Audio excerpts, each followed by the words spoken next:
What's going on, everybody? Welcome to Beyond the Box Score here on Fantasy Football Today. We are recording this on Tuesday, June 20th. You are hearing it if you don't see it before that on YouTube, youtube.com/fantasyfootballtoday on Saturday. So happy weekend to all of you out there. I'm Adam Azer. We got some awesome guests today. First of all, of course, we have Jacob Gibbs. What's up, Jacob? Hey, Adam. Happy to be here. No tank top today, if you'll notice. Yeah, what's going on there? You a little self-conscious? If you'll believe it, I'm at the end of my laundry and I'm actually out of tank tops, which is a ridiculous line to start this podcast with. But yeah, that's what's going on. Wow. And I have not had a working dryer since Friday, so I am also running low on clothes. But two guys who are, I don't know, probably well-clothed today. We have JJ Zachariason and Ben Gretch. I've worked with Ben many, many times. JJ, first time working with him. But Jacob, you lined this up, and we're going to talk about projections today. So why don't you introduce our two guests to the audience? Yes, we have two very special guests today. JJ actually hired me at Fire many years ago. Got my foot in the door working in the fantasy space. So super, super grateful to have JJ on. And then, yeah, worked with Ben quite a bit at CBS, which was, of course, a joy and a privilege for us all. And then really, these are just two of the smartest guys in the industry, both doing their own thing at a really, really high level. Now we're obviously going to get into their work as we talk about projections a lot here today. But yeah, just thank you guys so much for joining. Ben, what's up, man? Hey, I'm happy to be back, man. Of course. Thanks for having me and us. And JJ, how are you, man? I'm great. I'm actually doing my laundry right now. Hey. So I'm one step ahead of you guys. But yeah, I'm doing well. I'm pretty jealous of that. All right, so we're going to talk about projections. Some of the difficult parts of projections, some of the things you need to know, and we'll talk about some players and project some players. Let's start with this question. Ben, I'll throw it to you first. Give me one or two, however many, the toughest teams you find this year to project.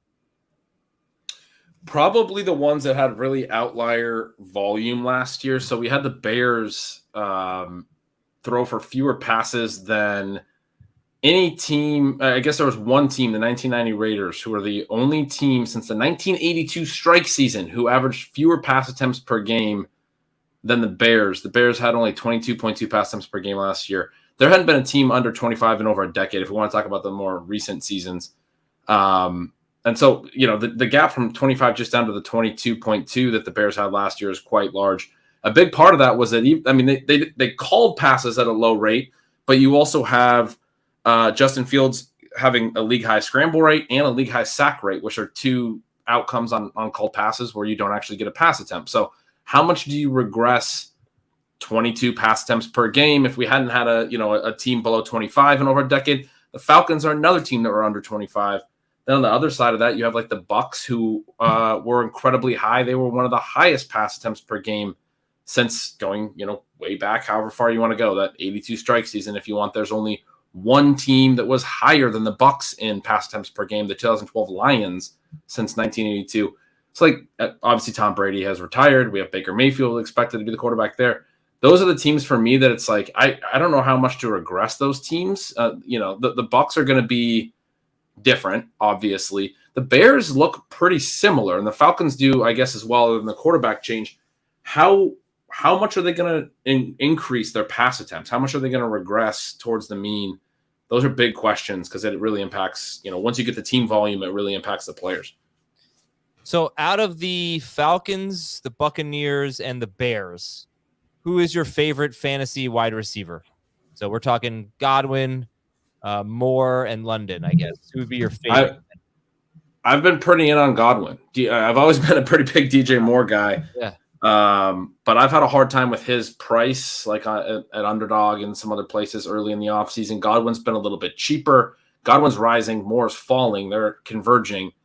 I think I would take Godwin straight up, and I think their prices will wind up right next to each other pretty quick here. All right, same question to you, JJ. Of those three wide receivers, London, DJ Moore, and Godwin, who's your favorite? Yeah, I think at price, I'm probably leaning Drake London. And I only say that because, from a projection standpoint, and we'll get into this for sure, but from a projection standpoint, Drake London's projection doesn't necessarily line up with where he gets drafted. You could argue that he's being overdrafted right now from a projection standpoint, but a lot of the things that I look for from a market dynamic standpoint, he fits the bill. He's a second-year wide receiver. He's the first pass catcher being drafted from his team by ADP. Those are the things that generally, when a wide receiver has those traits, they generally break out at a better rate than the alternative. So I think, London to me is someone who I'm not necessarily like aggressively targeting because of the team level questions that we have about how pass heavy they're actually going to be. But fortunately, in that environment, he can still capture a 25% target share pretty easily because there's not that much competition. And for you, JJ, which team or teams do you find it most difficult to project? Yeah, the team that popped in my mind was Chicago for sure. Everything that Ben mentioned, I definitely agree with. The pass rate that they had last year was the lowest that we've seen since, at least 2011. I usually date back to 2011 with a lot of my stuff, and it was by far the lowest since that time or during that time frame. And then you get this, Justin Fields gets a new weapon in DJ Moore, and you ask yourself, okay, are they going to really change up this offense and become more pass heavy? And I think a lot of people are making the connection to what happened with Josh Allen when they added Stephon Diggs, what happened to Jalen Hurts when they added AJ Brown, and making this assumption that Justin Fields is going to make this leap passing. But, I'm not sure if the pass rate is going to necessarily be there. They did add some bodies to that backfield. And that's another reason why that team is hard to project, is because the backfield has 3 able running backs who, we're not sure exactly how they're going to divvy that up and what the pass catching is going to look like out of the backfield. What kind of target share is DJ Moore going to get in that offense? So I just think there's a lot up in the air with that Chicago team right now. All right, Jacob, why don't you take us to our next topic here as we move on with projections? We're going to talk about some of the lessons we've learned from previous projections. And also, it should be said, I mean, these projections are not, you hear from Heath all the time, right? He says, well, in my projections, he's this, but I changed it in my rankings, right? They're not be all end all, they're guesses, right? So we'll talk about all that stuff. And by the way, you should follow these two on Twitter. Ben is at yards per Gretch, which he thinks rhymes with catch. We've been debating this for years. Yards per Gretch. And JJ is at late round QB. Jacob, where are we going next? I think we'll just start with the lessons from building projections over the years. We've been doing this for quite a while now. And I think just in reading Ben's Substack, there are so many things that you catch yourself in reflection that are really, really important to helping your process along the way. Humility is a word that he used, and I think that comes up a lot for me. I get so excited about players and let the high expectations or bias towards a player kind of get conflated into the team level stuff, when really it starts at a team level, and then it starts with a quarterback and the coaching tendencies and stuff like that. And the fact that I think somebody like Elijah Moore and Garrett Wilson are just so good that they can help Zach Wilson and a team ascend to a next level really doesn't come to fruition, because we didn't have any evidence that was coming outside of those receivers. So that was just one I wanted to point out, and I wanted to ask JJ and Ben if they had anything that stood out as an important lesson from their time building projections over the past few years.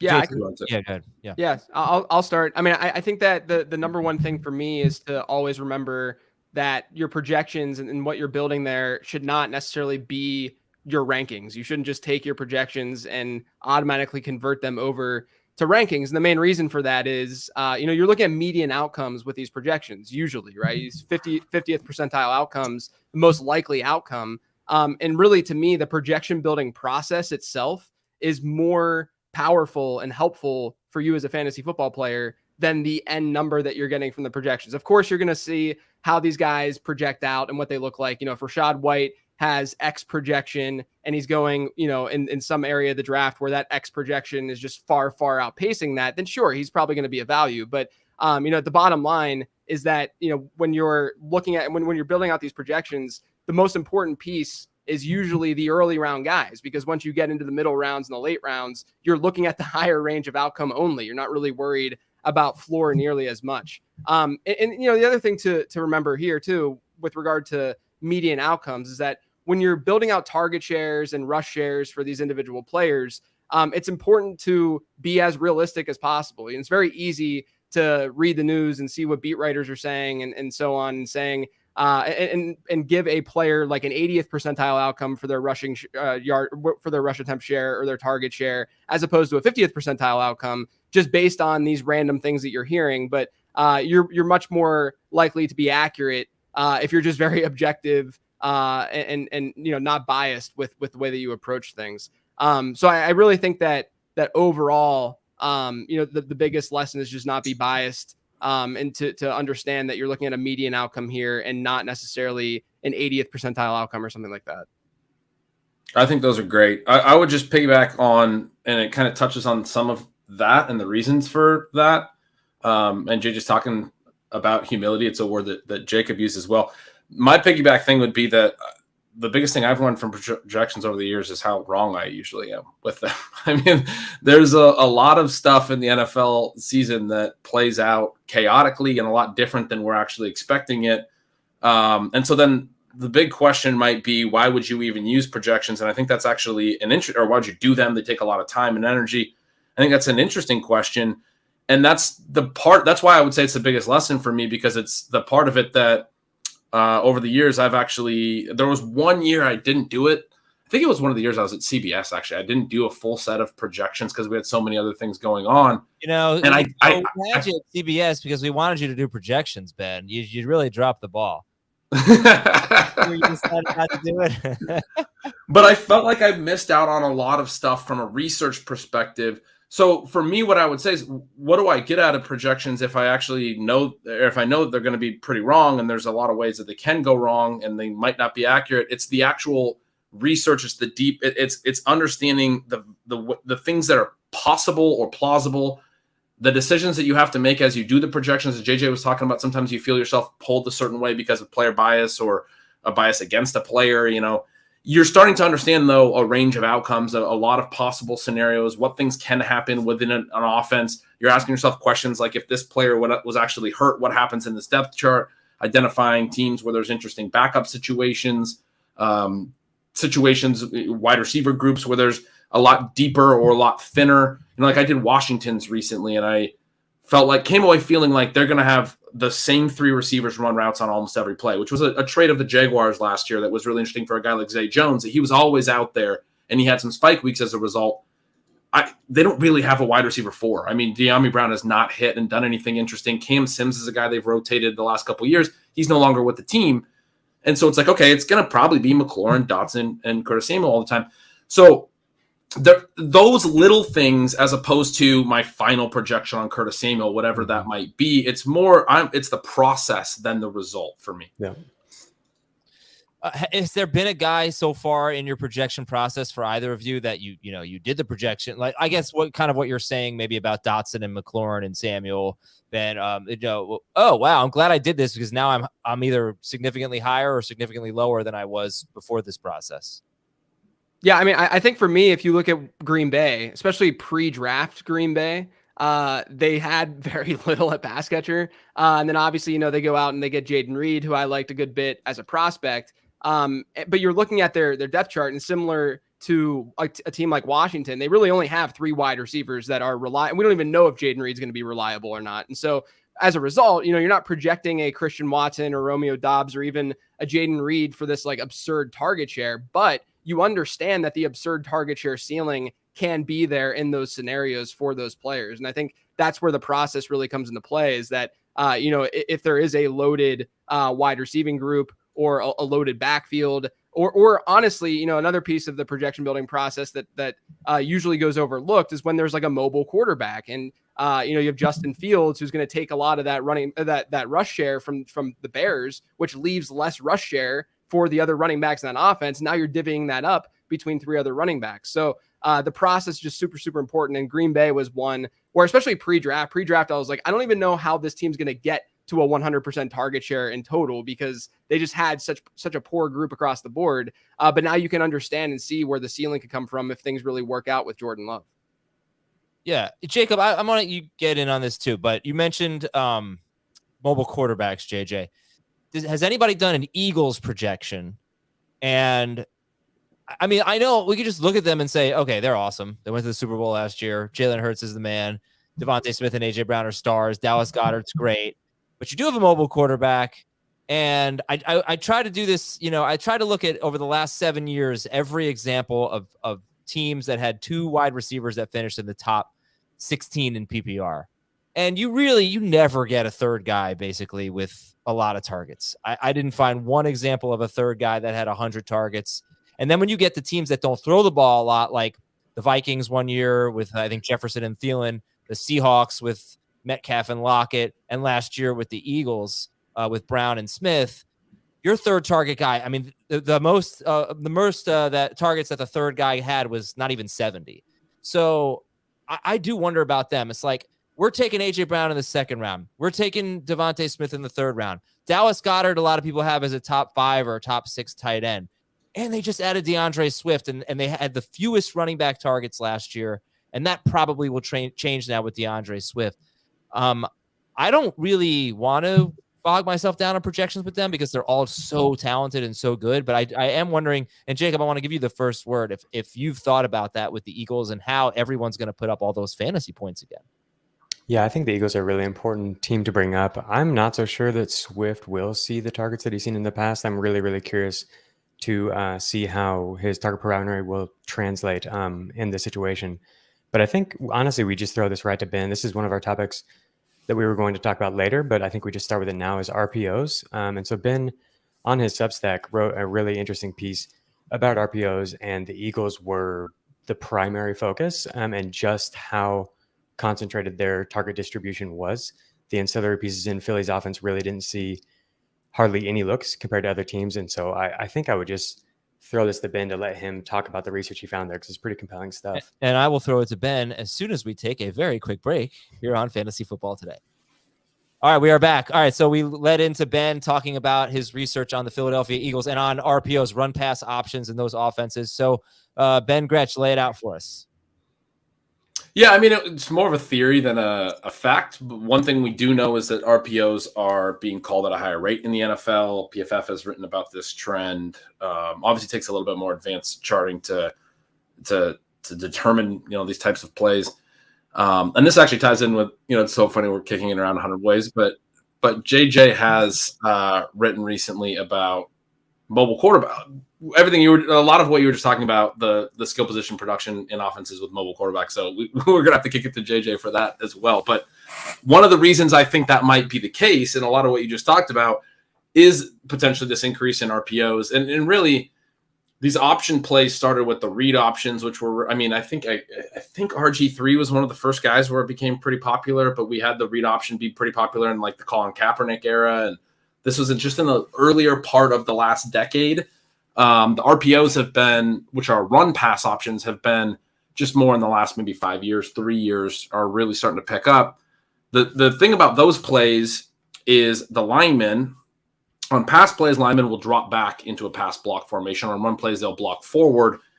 But on RPOs, they run block, but they can't get downfield. If the pass does come out, they can't get more than a yard downfield.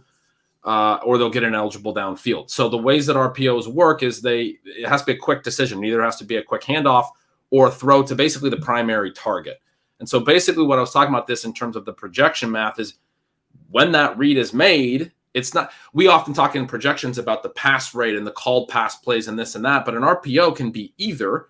And when the pass is made, it is going to the primary option. It's not a read, I'm going through my progressions type of pass play. So A.J. Brown running a quick slant on an RPO where Jalen Hurts reads the linebacker is playing run, pulls the ball and throws. If the linebacker isn't playing run, it's a handoff. So it's not. So it actually winds up, if you think about the math of it, it winds up concentrating the market share because it's either A.J. Brown or Devonta Smith usually in that Eagles offense. Another team that does a lot of RPOs, Miami. If you go to Pro Football Reference, they actually have a part of their website where they write or they have a list of the RPO calls. The Eagles and the Dolphins were the top 2 teams in the NFL in RPOs last year. They both had over 100, in pass plays off RPOs, 120 or more, and only 9 teams, I think, had even 60. So this is kind of a small subset of it. They're double 2/3 of the league, if you catching what I'm saying. Mm-hmm. The Dolphins don't do as much of the read option and the quarterback running off of this, but very similar, where those plays are either going to be a run play or they're going to go directly to Tyreek Hill, typically, sometimes Waddle. Waddle's usually running more down in the field. The third team, the team that was in third in pass attempts off RPOs was the Falcons, is the third team I mentioned in this. Similar thing occurred for Drake London and Kyle Pitts. We saw really high targets per out run numbers for both of those guys, and sort of just trying to understand those numbers within the context of the offense, how both of those guys had really strong per route volume numbers, but also not great seasons.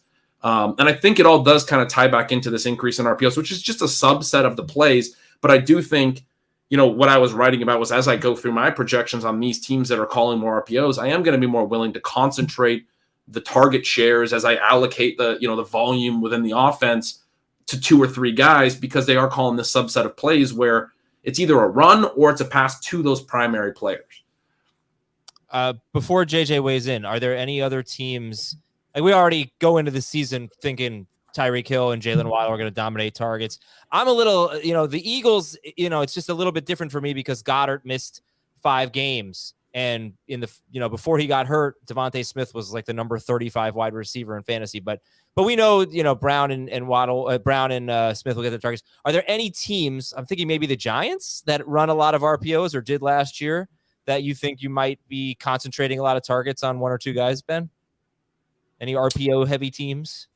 Those are, I would have to dig. Those are the 3 that immediately come to mind. Let me pull up the Colts.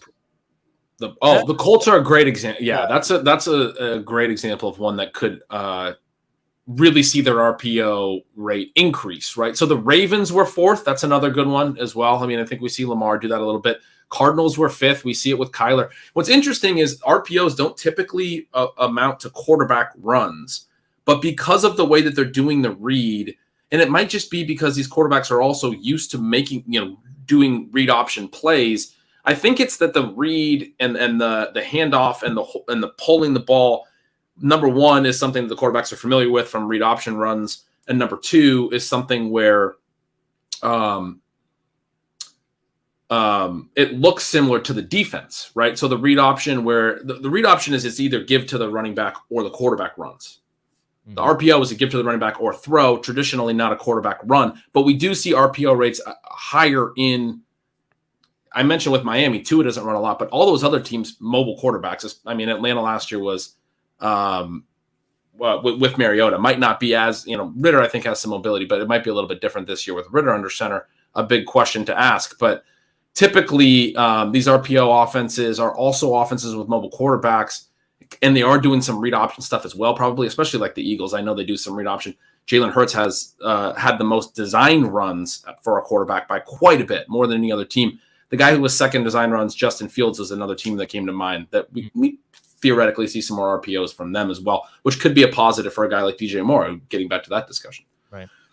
JJ, your reaction to any of this? Yeah, I think that's actually really interesting because some of the data that I've looked at with mobile quarterbacks, like if we're just going to make the correlation and the connection of mobile quarterbacks and RPOs, which we should, as Ben just laid out, the argument would then be that the weapons on those teams aren't necessarily seeing a ton of volume because the volume on those teams still might not be that high, but they're seeing very high target shares, right? So that's what we saw from Devontae Smith and AJ Brown last year. See that from Jalen Waddle and Tyreek Hill. And that actually coincides pretty well with the data that I've looked at with mobile quarterbacks. So what I did was I looked at team quarterbacks over the last 12 seasons, so since 2011, and I sort of bucketed these teams by teams that had 0 to 40 rush attempts across the season at quarterback, teams that had 41 to 79 rush attempts, and then teams who had 80 or more rush attempts.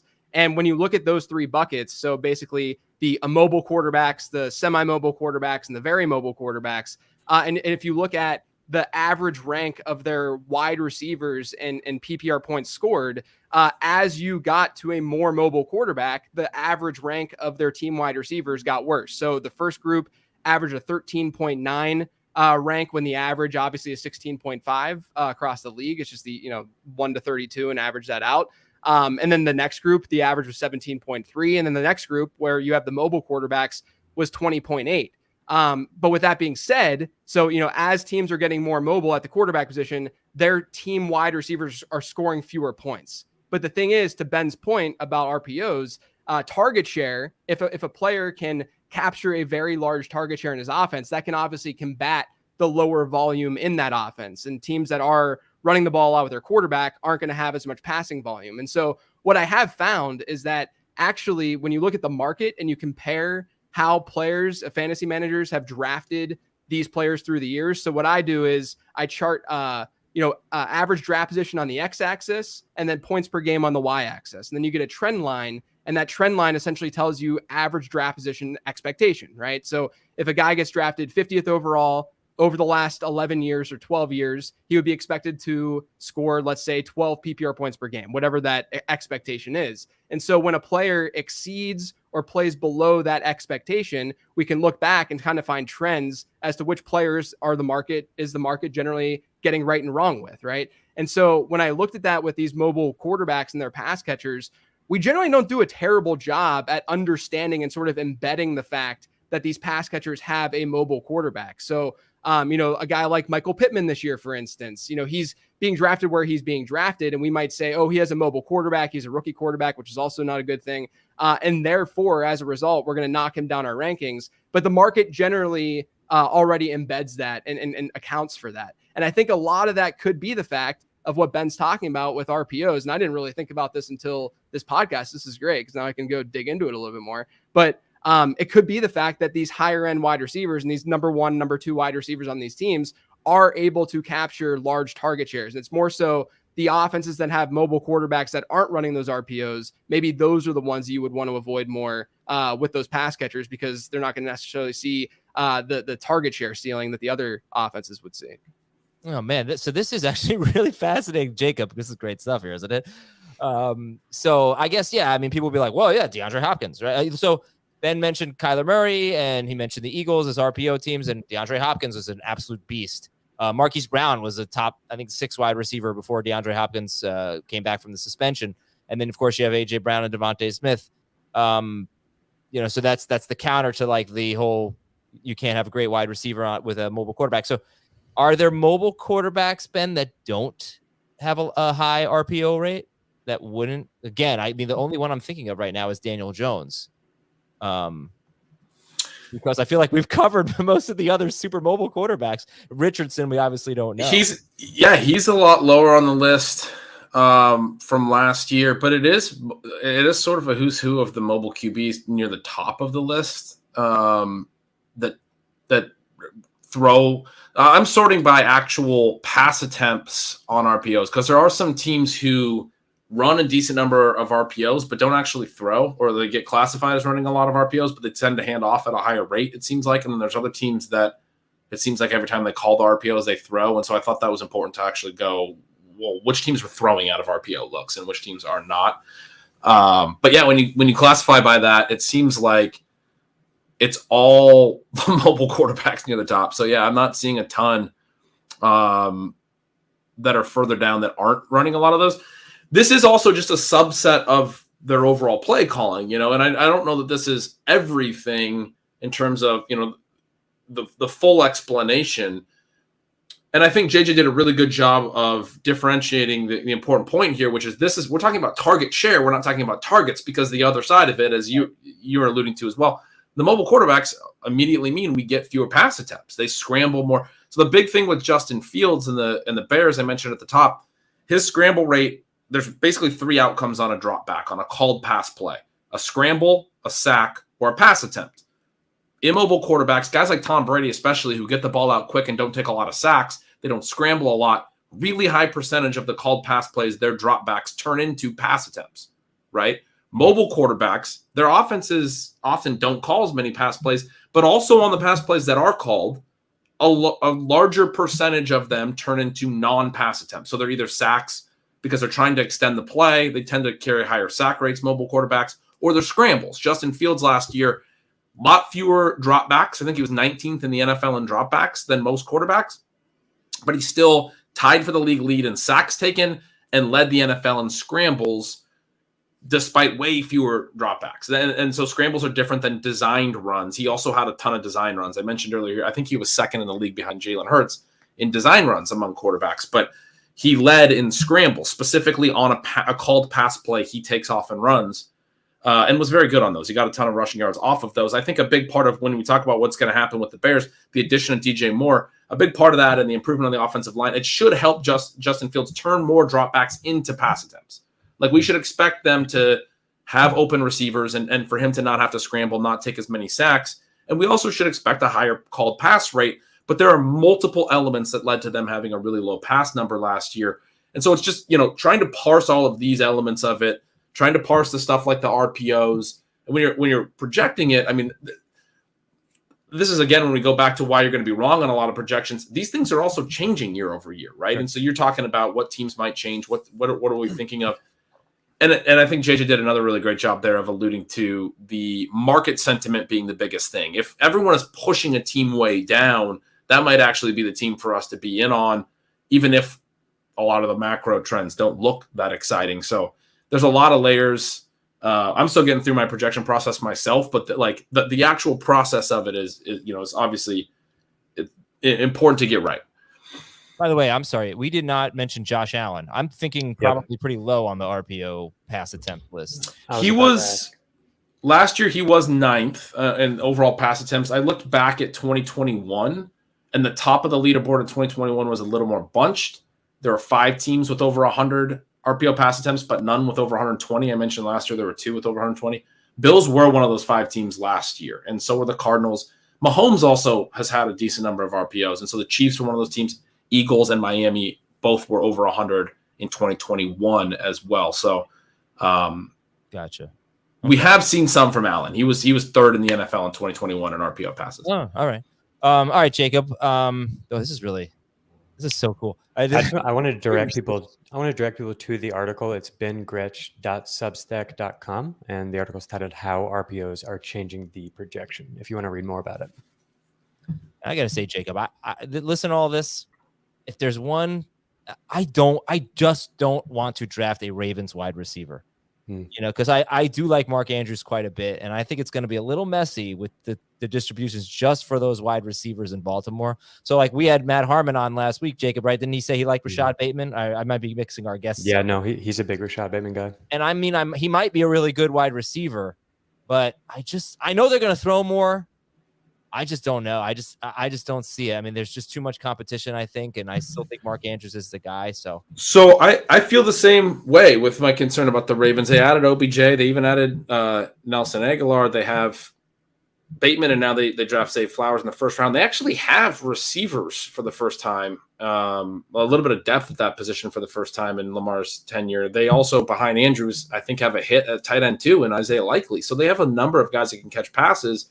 And it will be tough to allocate all those targets in a projection.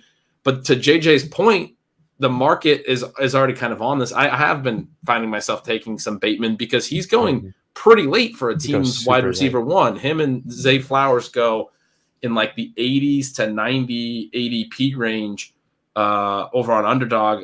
Beckham goes not long after them. All 3 of them get bunched in that range, but it does get baked into the market a little bit like JJ was talking about. No, it's a good point. I'm never going to eliminate anybody. I'm not going to invest too much in a Ravens wide receiver, I don't think. But once you get into the 100s, sure. All right, Jacob, where are we going next?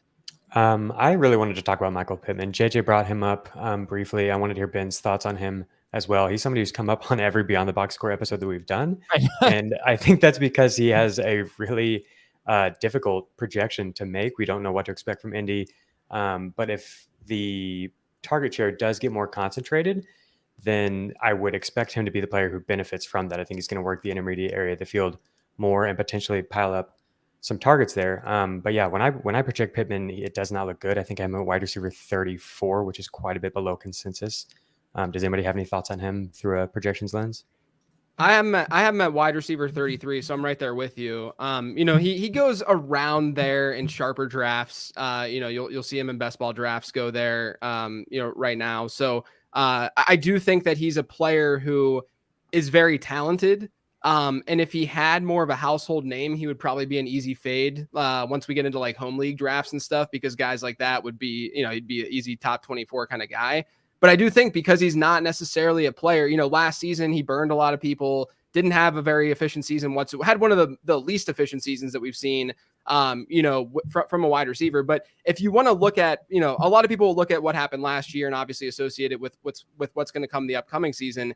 If you look at the team level stuff, Indianapolis last year had the worst touchdowns per game rate in the NFL. And generally that kind of number regresses back to a mean the following season. We generally see a pretty big jump from teams. And I looked at teams since 2011 who had a 1.7 touchdowns per game rate or lower. And Indianapolis is 1.47. So they were well below this. The average jump in touchdowns per game that we see from teams that are below that 1.7 mark is 0.64 per game. So that means that Indianapolis, just based on that number, would be seeing 10 or 11 more offensive touchdowns this year than what they saw last year. So there's a lot going for them favorably in terms of that team just being better, even though the mobile quarterback situation is there, the rookie quarterback situation is there, where usually we don't see great numbers from rookie quarterbacks. And that's more reflected in the market where you can take advantage of that more so than the mobile quarterback thing.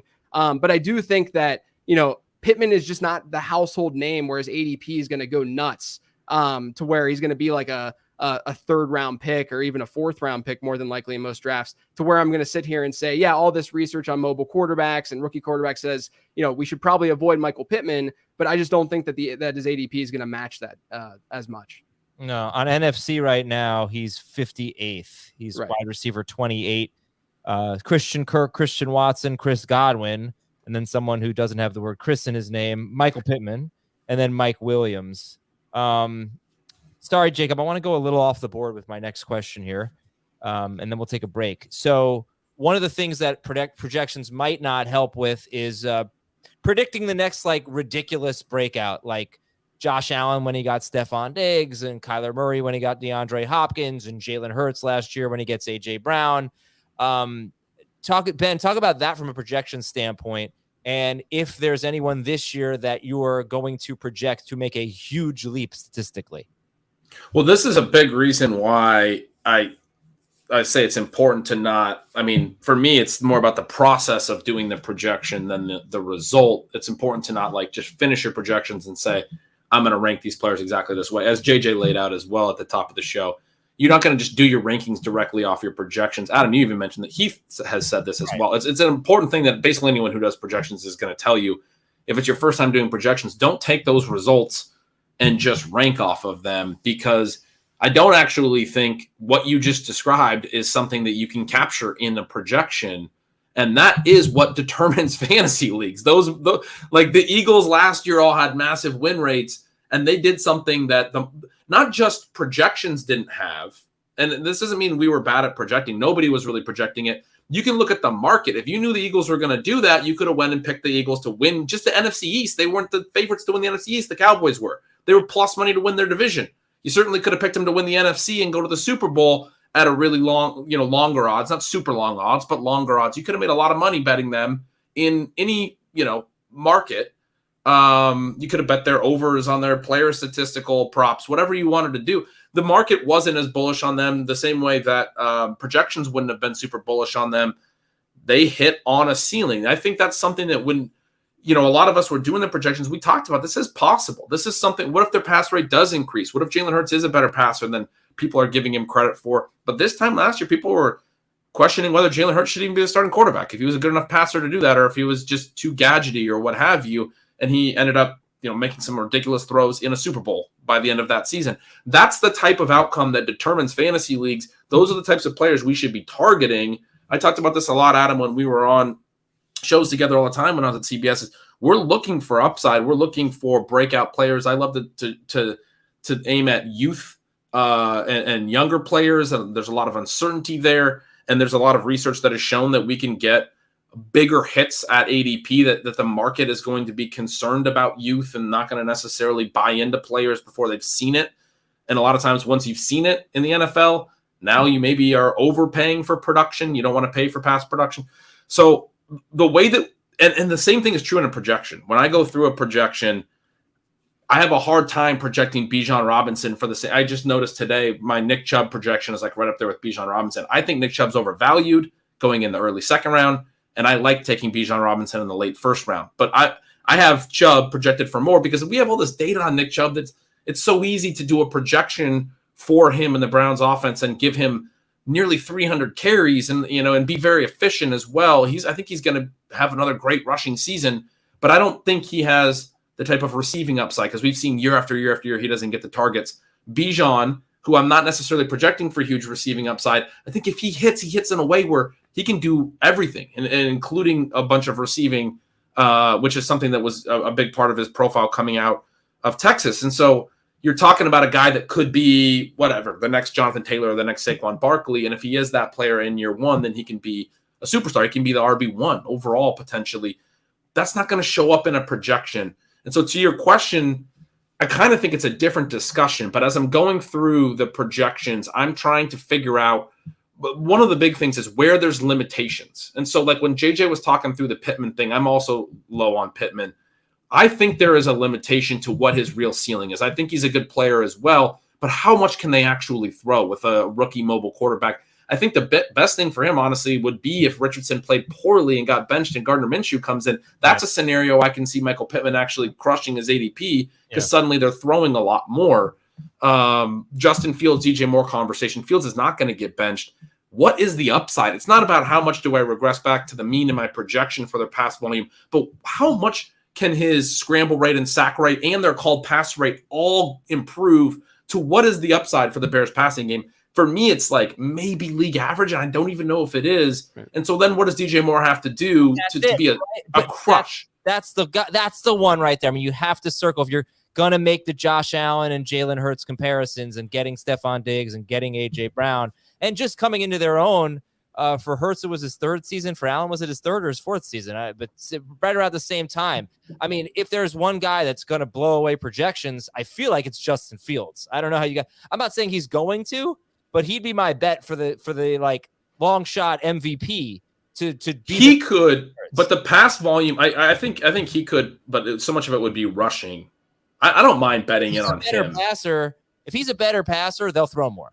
I've got have DJ Moore. What do you think, I've got an interesting name, and I want to throw it to JJ. What about Trevor Lawrence potentially? He's someone who does not project super well for me. Like the other day, better, Jacob. Come on. The other day we had a draft, and I was like, he barely projects better than Geno Smith, who like people were so psyched when I got Trevor Lawrence in the 8th or something, and Geno goes like 9 rounds later, and there's like an 8-point difference in the projection. But we're talking about the new receiver potentially elevating the offense in the top to the range of outcomes. I'm curious, JJ or anybody, what you think. We'll start with JJ of Lawrence in that offense. Yeah, I mean, look, I think a player like Trevor Lawrence, in order for him to be a top 3 quarterback in fantasy, which is really what you need essentially to have like a true difference maker at the position in a single quarterback league, he's going to need like a Joe Burrow-esque type outcome. Mm-hmm. He probably has comparable-ish rushing numbers, maybe even a little bit worse, but could have the same passing upside with the weapons that he has. Ben was talking about not being able to project this kind of stuff, and I totally agree with him. And that's why I focus so much of my analysis on market-related dynamics and looking at like what kind of trends we can look at ADP. Like for instance, last year, you're asking like which guys can blow up this year. Last season, the guys who exceeded ADP expectation most at running back were Josh Jacobs and Tony Pollard. And I will say, based on historical trends, Josh Jacobs was very hard to pinpoint. I'll be honest with that. Yeah. But Tony Pollard was someone who I was on very heavily. I was not on Josh Jacobs, but I was on Tony Pollard really heavily because when you historically had an RB2 by his team, or team RB2, which is what Tony Pollard was by ADP last year, right? He got drafted after Ezekiel Elliott. And when that RB1 was being drafted in the running back dead zone, so in that like middle of round 3 into round 6 range, and the RB2 was a middle round pick, those RB2s historically, you had Austin Eckler when Melvin Gordon had his suspension. You had Tariq Cohen when Jordan Howard was in the dead zone. You had these guys who really, really blew up and way exceeded expectation. And so you can look at those sorts of dynamics and try to pinpoint which players are going to be good or far exceed where they're being drafted. And you mentioned a Geno Smith. Another thing that I found, and this is going to be in my draft guide that I'm publishing in 10 days somehow. I don't know how I'm going to get it done, but Geno Smith is very, very interesting because there is a strong correlation between quarterbacks who, aside from mobile quarterbacks who exceed their ADP expectation, where they're being drafted and where their pass catchers get drafted. And if you look at teams that had top 70 pass catchers, 70 seems arbitrary, but it was a number that I did a lot of testing with, and it just seemed to have the most correlation. But if you look at teams who had multiple top 70 overall ADP pass catchers, that includes tight end and wide receiver, the teams that had 3 or more of them, their quarterbacks were unbelievable historically. And that's what you're basically getting this year with the Geno Smith. And the teams that had, there have been 2 since 2011 who had 4 pass catchers in the top 70. And both of those teams ended up being the number 1 team in offensive touchdowns per game that year. It was the Broncos back when they had Peyton Manning, and it was the Patriots when they had Tom Brady. So you can really look at, we're trying to figure out. We're getting 3 of those. You think JSN is top 70 in ADP? Yeah, it depends on where you're at, right? So more casual leagues, you'll get him outside of there. But if you're looking at best ball leagues and more competitive leagues right now, he's in that top 70 range. So, another team that you could focus on where, we don't know the quarterback situation totally right now, but could really do well in touchdowns per game, because that's what you're really projecting here. Is you're trying to find good offenses that could really blow up, and then everyone in that offense would rise, right? Basically the top 70 thing that I'm talking about, that predicts current year touchdowns per game better than previous season touchdowns per game does. And so if you're looking at a team like Seattle, like I said, San Francisco is another one, because you have George Kittle, Deebo Samuel, and Brandon Ayuk, who are all sort of in that range, and they could possibly get 3 of them in the top 70, but their quarterback, we're not comfortable enough with undrafted. Right. Yeah. So I would bet pretty strongly that whoever ends up being starter for them, which I think we'd all lean Purdy if he's healthy, it's going to way exceed expectation based on where those guys are going. So the bull case for Trevor Lawrence is that he does have Christian Kirk and Calvin Ridley going early, which is a good sign that the offense is going to be good in terms of touchdowns per game. Evan Ingram is a middle-ish round tight end. He's probably not going to end up being in the top 70, but the more players you have in that range, the better. It seems, it's pretty intuitive, right? But it's a great point. Zay Jones isn't going that much later either. They have 4 in the top 120 of ADP. Right. So the more that you can get in there, the more that you can pile up, the more bullish you should be on that offense. And so, from that perspective, it's really hard to say, hey, I'm going to fade Trevor Lawrence this year because his projection doesn't look that good. Because I agree, my projection for him is 3 or 4 spots below where he gets drafted. But I'm still cognizant of the fact that this overall situation, what the market is saying, what the masses are saying, they like this situation. If that situation really pans out, then Trevor Lawrence is probably going to pan out. The guy I thought of when you brought up Lawrence, Jacob, was Herbert. And then Brian in the chat mentions him while JJ was talking. He has 3 that are close. I don't think Quentin Johnston has a top 70 ADP, but he's like 85, I think, right now on Underdog. So it's close. And Gerald Everett is still in the 13th round tight end range or something like that. So he's another one with Kellen Moore coming over that the market's buying into all his weapons. I love that. That's a great piece of analysis. I wonder though, because, and JJ, maybe since you brought this up, with Herbert, you've got Eckler, who could have 800 receiving yards. Another good, With ETN, I hope they get ETN more involved in the passing game. With Seattle and Geno Smith, I don't expect much from the running backs. When was the last time we had a Seattle running back heavily involved in the passing game? So I wonder, Evan Ingram might be a little bit lower, but maybe ETN picks up some of that slack. And just your thoughts in general on that right after this break. All right, we're coming back. We're talking about, what JJ was saying about if you have 3 players in the top 70 in ADP, get the quarterback of that team. But we didn't talk about that with running backs. You were specifically talking about wide receivers and tight ends, right? So how did the running backs, like a guy like Eckler specifically, or McCaffrey, right, with the 49ers, how does that factor in there? Yeah, so I kind of view it more as like this offense is going to be good. And anytime an offense is going to be good, there's going to be a higher likelihood that the player that you're drafting from that offense ends up playing well. But I will say I tested all of this with running back ADP in mind as well, and it got less signal when you added the running back ADP in there. It's really pass catchers or driving offenses, because we know that passing drives offenses, right, at the end of the day. And so a guy like ETN, it's good that he would be part of a good offense because the touchdown upside would obviously be there. But then from a projection standpoint, from an individual player standpoint, I think ETN's actually a little bit overvalued right now, just given the fact that they got Tank Bigsby. His pass catching really wasn't there last year. He still had a sub 10% target share, and I'm not sure that's going to change dramatically year over year, especially given the fact that they added more weapons to that offense. And so, ETN, I'm not in on per se, but it's good to get players that are in these types of offenses. It's really interesting because like when I was looking at that analysis and I was looking at, dead zone running backs, and then the alternative being wide receivers in the dead zone, and wide receivers generally hit at a better rate in the dead zone than the running backs do, which is part of the reason why the running back dead zone exists. One of the crazy things was that team wide receiver 3s, that you can get in that area, or team pass catcher 3s, I should say, that you can get in that area of the draft, they do better than team pass catcher 2s. So if you get a third team pass catcher, whether it's a wide receiver or a tight end, what have you, they perform better than the number 2 pass catchers do. Not on the same team, but just in general. Like if you were to categorize, is that relative to ADP? Yes. Yeah. So, Okay. but it's all within the realm of, pick 30 to 72, like, the running back dead zone area. Right. Oh, And give, so, give me an example of that. yeah. So like right now, like let's say that we're in August and we have all 3 wide receivers for Seattle getting drafted in the top 70, 72, the first 6 rounds, right, of a 12-team league. Let's say that DK Metcalf is a 3rd round pick, Tyler Lockett's a 4th round pick, and Jackson Smith-Njigba is a 5th round pick. Historically, that 5th round pick guy, that Jackson Smith-Njigba, has been the one that's provided the most value for fantasy teams, largely because he's obviously less costly to obtain.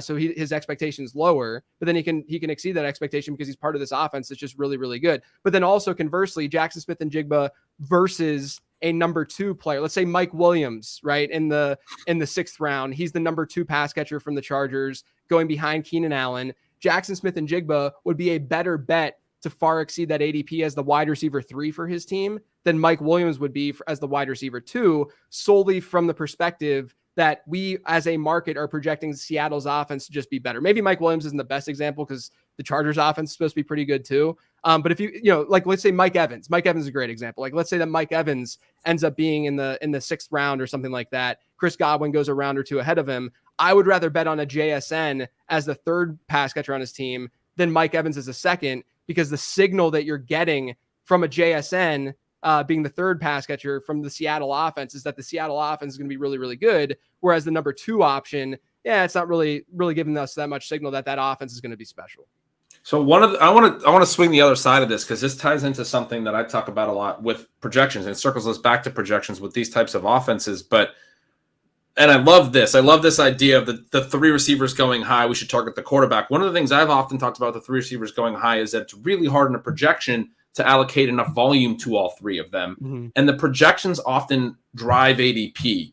And so this is one of the things I talk about in my work. I have sort of a love-hate relationship with projections, but projections influence where players wind up going because they influence rankings across the industry and all of those things. But you were asking me a bit ago, Adam, about identifying upside.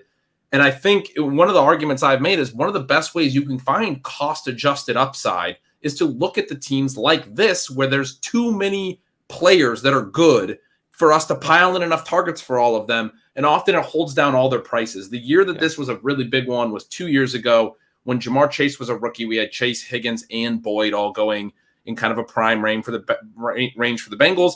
And the Cowboys were the other team. They had Amari Cooper, CeeDee Lamb, and Gallup. And both of those teams, I can't remember I don't think it really panned out for the Cowboys, but part of the argument was there's contingency upside, right? So we're saying these are going to be really good pass offenses, but if a player gets hurt, another one could be a star or a player can just consolidate. And Chase wound up being one of the biggest hits that year. It's always great to toot your own horn. This is one of the reasons I remember this is it was fun that it worked out that way, that Chase ended up being a great hit from that crowded room as a high upside player. Very similar to what JJ's saying, and I love that research that it's often the 3rd guy. There's probably upside signal there with his ADP is what I would say, because the thing that's pulling Jackson Smith-Njigba's ADP down is that we can't project him for enough volume. But the thing that's pulling him up is people in the market are saying, but this guy out-earned Garrett Wilson and Chris Olave on a targets per out run basis in the same offense 2 years ago. And we think he's really, really, really good. And they took him in the 1st round. And so from a long view, a bigger picture, multi-year trend type perspective, we want to be in on Jackson Smith-Njigba. And so you get him sort of in this middle range where the factors that are pulling him down probably don't matter as much. The projections element, the allocation of targets, because there is chaos within the season. We don't know what's going to happen. Tyler Lockett could get injured. DK Metcalf could get injured. A lot of things could happen. They could be a 3 wide receiver team. There's been a lot of talk about their two tight end sets. They could be a 11 personnel only team this year, just out of the blue. But it wouldn't be that surprising. The coordinator they brought over just last year came from the Rams, who's run a lot of 11 personnel in the past, Shane Waldron. It wouldn't surprise me if now that they got JSN, they're suddenly a really heavy 11 personnel team. So there's various ways that we won't necessarily be able to project when we're trying to get the most accurate projection that the signal of all of these guys being high in the market is enough for us to say, well, these guys are probably collectively undervalued to what their potential upside is, because we like this passing offense from that side of it as well. JJ hit on the quarterback side. I think we also need to be, and we'll also hit on the receiver side of it, but that's another way to think through it. The projections, I think, are the thing that's holding those players down And that's one of the signals that I look at is anytime projected volumes holding down a ranking, I actually think there's probably latent upside hidden in that player. So are we saying that JSN is the best value of the Seahawks receivers? If I want a piece of that passing game, I want to take Jackson Smith and Jigba, because I'm seeing him in the 80s right now on NFC ADP. Yeah, if you're getting them in the 80s for sure. There's a lot of other market related trends too, like middle round rookie wide receivers are great bets, not only just in terms of beating ADP expectation, but they perform a lot better during the second half of the year. And the second half of the year is when the fantasy playoffs hit, when the most important part of the season. So there's stuff like that that's very, very indicative of a success. The other thing that Ben's bringing up is when you can find a player who's not in a clear-cut role via projections, but he's being drafted at his projection, that's usually a good sign that he's undervalued. So an example is you can usually see examples of this at the running back position because it's more obvious because you have an RB1, you have an RB2. Let's look at Pittsburgh right now, right? So you have Najee Harris as the RB1, Jalen Warren as the RB2. Let's say that your projections have Jalen Warren as RB50, right? Your projection comes out and he's the RB50. And let's say that he's being drafted as the RB50. Well, that means that you should probably be attacking Jalen Warren because there's a lot of upside still embedded in Jalen Warren if something were to happen to Najee Harris, right? So you're drafting, and that's what Tony Pollard was like last year. Pollard was being drafted at like RB24, RB25. That's where my projection had Tony Pollard. So I'm sitting there saying, okay, at the very least, he's going to be able to meet expectation. But what happens if what we saw last year, Zeke doesn't play very well, Zeke gets injured, all of a sudden Tony Pollard's the bell cow on that team, and he's giving you RB1 production. So it's very similar to that. And you're seeing it more and more across the league with more of these split backfields and such that, you're not necessarily drafting handcuffs because these backups are actually getting work. They're not traditional handcuffs. But if you're able to match their projection to their ADP and then know that there's that contingent upside, you should be attacking those players. Is everybody here cool with Tony Pollard in the first round? Not really. I think Zeke's going to be back on that team, and I think Pollard's ADP is going to wind up in the third when that happens. Oh, no way. I don't think he'll be in the third. I think Zeke's got to be one of the worst running backs in football. I mean, he was also top 3 in the league in carries inside the 5 and touchdowns inside the 5, and top 3 in the league in carries at the 1 and touchdowns from the 1. No, he's good at that. I mean, he's good at that, and Pollard was not very good at that last year. So it does scare me a little bit, but Tony Pollard's just great. Isn't he just great? Dallas is no, he's awesome. Dallas I was on him last year too. I'm a little concerned about coming back, rehabbing an injury and the goal line work. Those are the two only things that have me a little bit skeptical of you have to be price. In situations like Pollard too, and this is similar to what Ben was talking about with Nick Chubb. You still have to look at even though this backfield is open, even though you see these open backfields, you still have to be realistic about what these guys have done historically and the kind of workloads that they've established historically. And Tony Pollard has not been, his market share numbers are not nearly as good as his raw totals are because he's just so efficient. And that efficiency is probably not going to go away because he's very, very good at football. But are the market share numbers going to drastically increase for him to be this true reliable, no matter what, top 3 running back in fantasy? I think it's possible, but I do think that you at least have to understand the bear side to that too. All right, Jacob, we're almost done. I'm going to throw out some it doesn't have to be projections, but who do you like better situations here? This guy or that guy? All right, let's start with a couple of rookie mid-round fantasy pick, rookie wide receivers. Who do you guys like better, Jordan Addison or Jackson Smith and Jigba? Jason. We're just talking about for this year. Yeah. Mm-hmm. See, this is a tough one. Addison projects better. There's a lot more upside with Jason, and I liked him as a prospect a lot better. I've been drafting Jason ahead of him. Yeah, I'm in agreement from a rankings perspective, but again, the projection does favor Addison for me. David Montgomery or Jahmyr Gibbs? Gibbs. Yeah, Gibbs. Yeah, if you want to beat the running back dead zone, by the way, draft rookie running backs. Jahmyr Gibbs is the dude. But he's not. He's almost out of the dead zone. I mean, I'm seeing him as RB14 right now on NFC. That's fine. It's usually like I love him. Yeah. Jahmyr Gibbs, I think, is a smash this year. Okay, but it's so funny because David Montgomery is a good pick too. I think. Yeah, he's not a bad pick either. That's a team that's going to throw to the running backs enough that you can get 2 viable running backs there. I was going to say, JJ, you talked about Tony Pollard. Tony Pollard exactly was a pick last year because Zeke was in the dead zone, and and Pollard could, basically take over him. But this is like the complete opposite. The comparison would be if Montgomery were going in the 4th round or something. And well, it's the opposite from a stylistic perspective, but it's not when you think about the draft cap. I mean, yes, the Lions paid David Montgomery a lot of money, but the 12th overall pick matters, and we do need to, that's different than Pollard had been Zeke's backup for a lot of years, and Zeke was the previous top 10 overall pick that the Cowboys had always treated like one. The Lions investing the 12th overall pick in Gibbs is a big part of that equation. Yeah, I want to be clear too. Like the running back dead zone versus the middle round running back thing. It's not to say that the dead zone running back doesn't pan out. It's to say that the guy in the middle rounds that has a teammate in the dead zone usually does exceed expectation at a really, really good rate. So both of these guys can, like we saw that with the Chargers when Austin Eckler broke out. Melvin Gordon exceeded his expectation per game once he got back from the suspension or his holdout. It wasn't the suspension. Both of those guys were really good versus where they were drafted. And I think we're going to see that this year with Detroit in that backfield. Deontay Johnson or George Pickens? Deontay. I'm on Deontay. Definitely. I'd be on Deontay too. Okay. Dallas Goedert or Kyle Pitts? Pitts. Easy. So this would be the number 3 guy. Yeah, no, I know. I'd have to look. I don't know. I think that they're pretty close for me. Well, they're back to back in the NFC East since June 1st. So I thought that was a perfect example of Goddard being the number 3 guy on the great offense. And I'm going number 2. I'm going Goddard. Okay. Oh, all right. He's a man of his word. And I'm sorry, I missed your answer. Pitts. All right, 2 Pitts and a Goddard. Jacob, any final thoughts here? No, this was awesome. I think I only said like 10 words, but that's exactly what I wanted. I love listening to these guys talk. This was so much fun. I'm just kidding a candy shop over here. Yeah, no, Jacob was really was a team player today. We had a talk before the show, and he's like, he basically was like, I don't even need to talk, but I appreciate all of Jacob's help. He scripts the show basically, helps me out so much, and really did a great job queuing up 2 amazing guests. JJ Zachariason, thank you. Appreciate it. At Late Round QB, Ben Gretch, thank you. Anytime, guys. At Yards Per Gretch. JJ, just tell us quickly how we can find your material. Yeah, everything's over on lateround.com. I have my podcast, the Late Round Podcast, and I have a draft guide that's dropping on June 30th. There's a lot of these like market-related trends that I talked about today. There's tons of them for every position in it.